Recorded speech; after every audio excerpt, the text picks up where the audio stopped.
Le reste de l'actualité, dans quelques instants, on parlera avec notre invité des 24 heures camions, évidemment, qui se tiennent ce week-end, le retour de ce bel événement du côté du circuit Bugatti. D'abord, on continue de parler sport mécanique avec la moto et le CERT, l'équipage sartois qui s'offre un nouveau bol d'or, une victoire de prestige donc ce week-end avec le premier succès de la saison pour Greg Black, Étienne Masson et Sylvain Guintoli, qui d'ailleurs disputé sa dernière course sur cette moto. Il a souffert un petit peu sur la moto, notamment dans les dernières heures. Et avec ce 19e succès, eh bien, au bol d'or, le CERT finit deuxième du championnat du monde avec cette moto qui finit également à 7 tours. 7 tours d'avance sur le deuxième sur ce bol d'or. Démonstration de l'équipage sartois. Bravo à l'équipe de Damien Saulnier. Évidemment, du basket, retour au championnat pour les joueurs du MSB. C'était le premier match de la saison. Première défaite malheureusement pour les joueurs d'Elric Delors. Il faut dire que c'était aussi face à un gros morceau de cette Betclic Elite, l'Asvel. Les Tangos qui ont mis beaucoup de temps à rentrer dans leur match. Une première période manquée qui a plombé le match des Tangos. Donc, score final 89-75. De la course à pied à présent. On file du côté d'Écomois avec le 5 km et le 10 km, 4e édition, 176 athlètes seulement, malheureusement, au départ de cette corrida d'Écomois. Stéphane Cordier, chez les hommes, en avait fait son objectif de fin de saison. Et il ne s'est pas manqué, Stéphane Cordier, ici, à l'image dans les rues d'Écomois, donc, qui file à toute vitesse pour aller chercher un joli succès. Lui qui a terminé deuxième du semi-marathon le week-end dernier, Stéphane Cordier s'impose en 33 minutes et 51 secondes. Deuxième place pour Quentin Gavronski, 34-59. La troisième place est revenue à Sylvain Greneche en 35-38. Écoutons tout de suite le vainqueur de ce 10 km de la corrida d'Écomois. Au départ, j'ai voulu partir devant, mais mettre un rythme régulier sans aller trop fort. Parce que je voulais pas prendre de risque de me mettre dans le rouge. J'ai plutôt accéléré dans le premier faux plat au niveau du 3e kilomètre. Et en fin de compte, au bout du 2e kilomètre 500, je me suis presque retrouvé tout seul. Alors, j'ai essayé de mettre un peu de rythme pour essayer de distancer les gars. Et puis après faire ma course à mon rythme. Gentiment, et puis comme je connaissais le parcours, je savais où est-ce qu'il fallait que je fasse un peu plus fort ou que je récupère un peu. Donc c'est vraiment bien passé. Et puis... Mesdames, démonstration de Inès de Porter qui s'impose sur le 10 km en 41-46 devant Peggy Goulette-Seigneuret en 42-16 et Lucille Fardeau qui prend la troisième place en 44-08. Incroyable prestation d'Inès de Pourter qui est en pleine préparation du marathon d'Amsterdam et qui en plus d'avoir fait le 10 km a pris part quelques heures plus tard au 5 km. Bravo à Inès de Pourter. Donc, du côté de Spey, il y avait aussi une course avec la swimrun avec Nicolas Martin qui s'est imposé avec une centaine de participants en individuel et par équipe sur ce swimrun de Spey.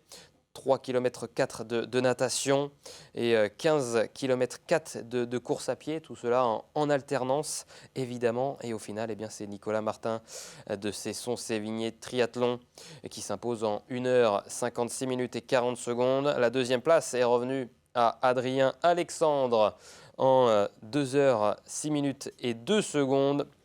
Enfin, sur la troisième marche du podium, on retrouve Jean-Philippe Rollet.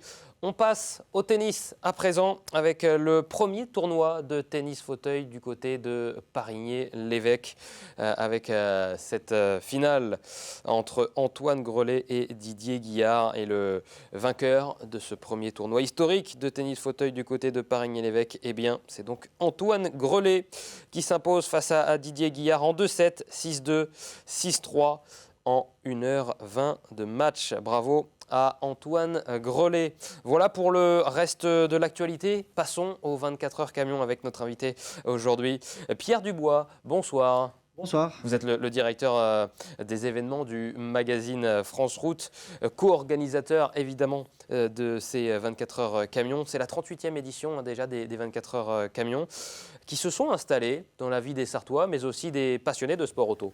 Oui, et c'est vrai que les 24 heures camions font vraiment partie du paysage, des événements phares du circuit du Mans. Et puis on a effectivement chaque année, on voit l'affluence augmente, ça veut dire que l'événement plaît et qu'il y a de plus en plus de monde qui viennent nous rejoindre. Et on espère qu'on aura ce même effet ce week-end sur le circuit Bugatti. Vous attendez combien de personnes à peu près? On sera à peu près dans le même zoo que l'année dernière, hein, un peu plus de 70 000 visiteurs, voilà, de passionnés et aussi de familles, parce que c'est un événement qui est très familial. Ouais, les 24 heures camions, on connaît les 24 heures évidemment du Mans avec cette course d'endurance sur 24 heures. Pour les 24 heures camions, c'est un format différent, hein. Ce n'est pas une seule course de 24 heures. Non, c'est vrai, de 24 heures, on n'a que le nom, hein, puisqu'on est sur ce mythique circuit. Nous, ce sont des courses sprint. On a 3 plateaux de compétition différents.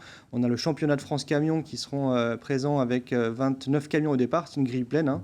On en est super fiers. Le championnat d'Europe camion également. Le Mans est l'unique manche européenne en France, hein, de ce championnat. Ils auront une quinzaine de camions. Et puis, pour varier les plaisirs, des courses de voitures, on aura des courses de Lotus, la Lotus Cup Europe qui sera avec nous ce week-end. Du coup, effectivement, chaque course prendra part en fait, au meeting avec des formats de 20 minutes, ce qui est intéressant parce que le week-end est très rythmé, puisqu'on a un départ toutes les 20 minutes. Donc, autant dire qu'il y a de quoi s'amuser sur la piste. Les courses vont s'enchaîner ce week-end du côté du circuit Bugatti. Chose importante à souligner également pour nos téléspectateurs, ce ne sont pas des camions comme les autres, ce ne sont pas les camions qu'on peut croiser sur l'autoroute ou sur les routes sartoises, ce sont des camions, des prototypes de compétition. Oui, il y a pas grand-chose en fait, à part le nom camion et peut-être la cabine. Ce sont vraiment des prototypes de compétition. Ces camions, ils ont vraiment été fabriqués pour la compétition. Ils ne roulent pas, ils ne sont pas homologués, hein, sur les routes. Pour rappel, ils font 5 tonnes 5. Ils sont donc allégés en poids par rapport à un camion traditionnel. Ils font jusqu'à 1200 chevaux. Donc, c'est bien évidemment pas la puissance d'un camion de tous les jours. Et puis, du coup, en termes de vitesse, si on parle un peu de technique, ils ont des moteurs surpuissants, hein. Nous, on les limite à 160 km/h en piste pour des raisons évidentes de sécurité. Mais je rappelle, sont vraiment des prototypes de compétition qui sont faits vraiment pour disputer le week-end. Donc, rien à voir avec un camion traditionnel et surtout, il n'y a pas de remorque à l'arrière. Plein d'événements à suivre ce week-end du côté du circuit Bugatti avec ces 24 heures camions, les truck shows, le village américain, le Proctro Expo, une relax zone, une kids zone, plein de structures gonflables. Et il y a également, donc, à travers toutes ces courses, quelques nouveautés. Oui, exactement. Alors, deux nouveautés. La première, sur le côté animation, on s'est rendu compte que chaque année, on accueillait de plus en plus de camions, en fait, de visiteurs qui venaient en camion. Et on a décidé de créer une nouvelle zone qui s'appelle le Trucker Camp, hein. C'est un camping qui est réservé que aux camions. L'année dernière, on avait beaucoup de camions. En fait, cette année, on a justement décidé de l'organiser, de le mettre en place. Donc, il faut rappeler également qu'on a beaucoup de demandes, vous savez, dans les camions décorés. On a 230 places. Défilé aussi des camions décorés. Exactement, un concours d'élégance camion, on va dire. On a 230 places en intérieur, hein, sur le circuit Bugatti, mais il y a beaucoup plus de demandes.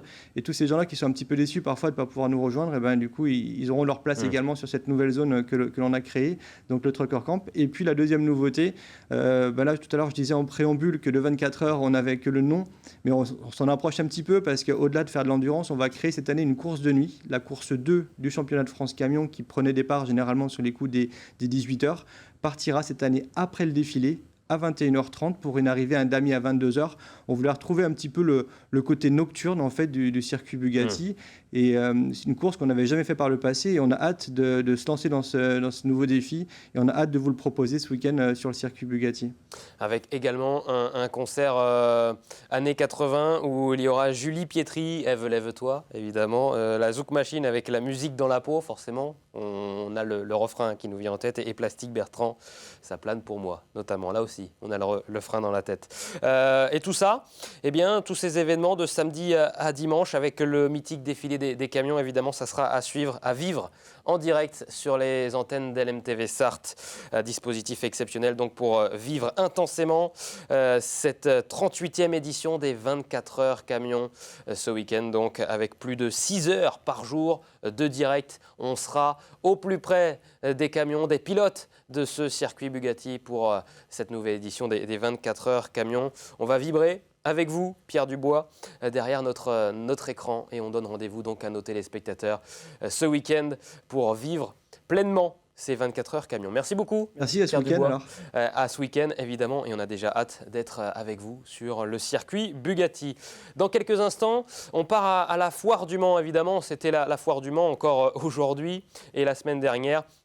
Et le département de la Sarthe a mis les petits plats dans les grands côté sport pour nous faire vivre de plus près les Jeux Olympiques. C'est une année olympique évidemment. Et le département de la Sarthe a mis en place un énorme stand où on pouvait revenir sur les différents athlètes sartois qui ont participé aux Jeux Olympiques et Paralympiques. On voit ça dans quelques instants avec Bruno Palmé. À tout de suite.